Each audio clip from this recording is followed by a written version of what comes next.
Palavra aberta. O grande objetivo desta edição do Palavra Aberta é detalhar e explicar de forma didática para você a nova norma determinada pelo governo federal sobre compras internacionais. Norma que atinge centenas de milhares de pessoas no Brasil. Para se ter uma ideia da abrangência da medida, por dia, de 500 mil a 1 milhão de pacotes chegam ao país. Desde 1º de agosto, o governo parou de cobrar imposto de importação sobre compras internacionais de até $50, o que equivale a cerca de R$220 a R$250. A decisão é para ajudar a regularizar esse tipo de compra e diminuir a quantidade de fraudes. A mudança atinge apenas as compras feitas por pessoas físicas do Brasil de mercadorias vindas de empresas, pessoas jurídicas de fora do país. A meta da medida é facilitar a entrada de mercadorias estrangeiras em solo nacional, mas de forma legal. Para entender o assunto, nós estamos recebendo agora aqui no Palavra Aberta a advogada tributarista, mestre em Direito Tributário, professora da UNA, Fernanda Prata. Professora, bem-vinda ao Palavra Aberta. Obrigada pela presença. Muito obrigada, muito obrigada. Professora, a primeira pergunta para o consumidor, o que muda na prática? Na prática, agora, as importações que forem feitas também por pessoas jurídicas, por empresas, estarão isentas do imposto de importação. O imposto de importação, ele estava num patamar de 60% quando as importações eram feitas por pessoas jurídicas e agora também a gente tem a isenção, a alíquota zero do imposto de importação. Importante ressaltar que quando a importação era feita entre pessoas físicas, essa isenção já era aplicada dentro do limite de $50 ou equivalente na moeda estrangeira. Então, Pois não. Professora, mas a mercadoria pode ficar mais barata? O produto fica mais barato ou não? A tendência é facilitar a entrada desses produtos no país. Até mesmo porque o importante é a gente lembrar que esse regime simplificado de tributação é facultativo, as empresas podem aderir ou não. E uma vez que elas participem desse programa simplificado, chama remessa conforme, elas teriam algumas contrapartidas, algumas condições. Uma delas, então, é a redução na alíquota zero no imposto de importação. O ICMS mantém uma alíquota nacional fixa, única, de 17%.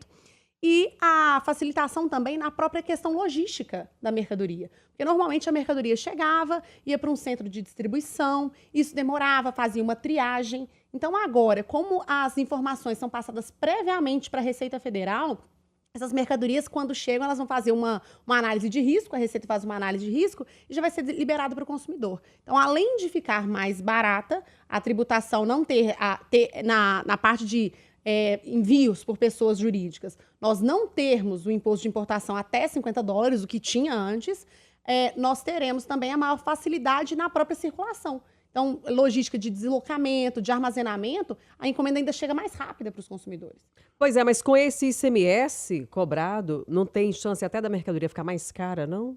O ICMS, se a gente pensasse na tributação feita corretamente, quando por pessoas jurídicas, a gente tinha uma tributação ainda muito maior. Seria os 60% de imposto de importação. O imposto de importação ele é mais pesado na incidência e o ICMS. Então, teriam os dois tributos. Os dois impostos eram cobrados. ICMS de 17%. Na verdade, anteriormente, esse ICMS em 17%, ele foi fixado recentemente para ter uma alíquota nacional única de 17%. Mas, anteriormente, os estados que fixavam suas alíquotas e elas poderiam variar. Professora, a gente vai ver uma diminuição, então, de compras feitas por pessoas físicas? Na verdade, o envio por pessoas físicas. As compras feitas por pessoas físicas... Pessoas físicas usadas pelas empresas. Exatamente. A gente vai ter a diminuição, porque o que as empresas faziam? Como elas sabiam que o Brasil tinha uma isenção até o limite de $50, quando a importação era feita entre pessoas físicas, as PJs buscavam, as pessoas jurídicas buscavam pessoas físicas para intermediar essa compra e, de certa forma, ali ocultar isso da fiscalização. Professora, deixa eu ver se o cálculo que eu estou fazendo está certo aqui. Vamos imaginar uma mercadoria de $50, que pagava o imposto de forma regular, o imposto de importação 60%. Pagava R$30 só de imposto de importação. Exato. 20 era o produto em si. Teoricamente, esse produto agora, com essa isenção, pode diminuir de preço de R$30? Vamos lá, uma consideração importante aqui, até para responder melhor sua pergunta e esclarecer para todos os ouvintes. O que acontece, Eustáquio? A gente tem a tributação, então se o produto ele vale $50, a tributação era acima dos $50. Então o produto ele só ia elastecendo. Se eu comprava um produto fora por $50, a tributação não estava embutida. Então, em cima dele vinha a tributação de 60% e em cima de tudo vinha o ICMS. Então, ficava um valor muito alto. Muitas pessoas queixavam que, a partir de uma importação, chegavam a pagar até o dobro do valor do produto que compravam fora. Porque fazia a conversão e achava que era só converter para o real. E não era isso. E um ponto que é relevante também é ressaltar que a isenção, esses $50, ele já inclui o valor de frete. Então, se, por exemplo, eu comprar fora uma mercadoria que custa $50 e o frete vai ser $20, eu já ultrapassei o limite da isenção. Então, tem que ser $50, considerando o quê? Produto mais frete, ok? E isso vai impactar. É claro que, a depender do volume de importação, a pessoa não vai sair do limite da isenção. Mas são muitas compras dentro desses valores que você enalteceu no início, são muitas compras de valores mais baixos. Então, isso favorece o maior volume de importação que o Brasil tem hoje. Professora, e você acredita que as empresas vão aderir a essa medida do governo? É interessante para as empresas? É interessante para as empresas porque há uma facilitação de entrada no mercado local, no mercado brasileiro. E esse é até um ponto de vista, é importante trazer que o mercado local, o comércio varejista local não viu muito bem essa medida, porque ele se sente aí ameaçado e vê aí um maior grau de competitividade. Pensando no aspecto de comércio e um aspecto econômico, isso é interessante para o mercado, porque passa a ter uma concorrência maior e o mercado local ele vai ter que ir buscar formas de competir com esses produtos internacionais aqui dentro do Brasil. Agora, professora, para os cofres do governo, essa isenção significa um baque muito grande ou não? Como as vendas podem aumentar, isso pode significar recolhimento de ainda mais impostos? Vamos lá, Eustáquio. A Receita Federal ela fez uma estimativa de que até 2027 isso vai dar uma redução de 35 bilhões de reais, a retirada desses 60% de imposto de importação. Só que na contrapartida, como o recolhimento do ICMS vai ser certo em todas as operações, o que não acontecia em todas anteriormente, então ele leva a tributação aí para o ICMS. Acaba tendo uma regularidade. O governo vai tirar a maior parte da tributação, mas ele, em outro lado, ele consegue regularizar a cobrança do ICMS. Mas não a ponto de compensar o que ele vai deixar de arrecadar. Não, de forma alguma. Até mesmo porque hoje nós temos o imposto de importação e de competência da União e o ICMS, o Imposto de Circulação de Mercadorias, é dos estados e Distrito Federal. Professora, agora, como contrapartida também, o governo quer regularizar, né, as empresas, os sites internacionais que são muito utilizados aí pelos brasileiros. No horizonte, o que seria de regulamentação ideal? Como que a senhora acredita que esse debate vai avançar? A regulamentação principal, uma vez que as empresas aderirem a esse programa, elas vão ter essas contrapartidas que nós já mencionamos. Entre elas, por exemplo, a declaração da mercadoria, antes ela era feita quando a mercadoria chegava no Brasil.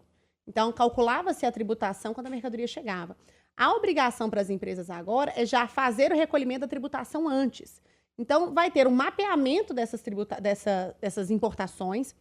As empresas elas vão pagar a tributação do ICMS, que é o que vai assegurar ali em todas as importações, e as empresas vão ter ali essas possibilidades até mesmo de questão logística. Então, são alguns requisitos que as empresas terão que cumprir, que vai, de certa forma, facilitar a circulação da mercadoria no Brasil e trazer para elas também essa vantagem de ter maior espaço no mercado interno. Porque antes as empresas elas tinham que buscar estratégias não lícitas, vamos falar dessa forma, né, para tentar se furtar aí da fiscalização. Elas buscavam estratégias para fazer com que a mercadoria entrasse no Brasil.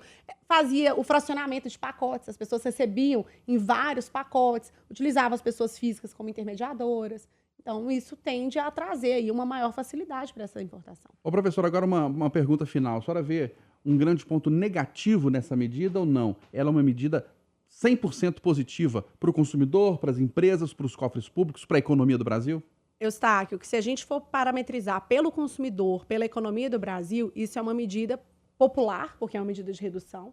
Então, é uma medida que traz aí, é vista com bons olhos pelos consumidores e para a economia também vai fazer a economia, de certa forma, girar melhor e um cenário mais positivo também quando a análise em relação aos outros países.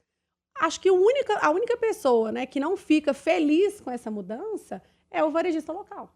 O varejista local ele passa a ter aí uma facilitação da entrada da mercadoria internacional que passa a competir com a dele. Mas o estimula a querer facilitar no preço e também na qualidade do seu produto. Exatamente. Então, para nós, enquanto consumidores, nós temos mudanças muito positivas. Até mesmo para as pessoas que fazem operações logísticas no Brasil, é muito positivo, porque vai facilitar essa circulação.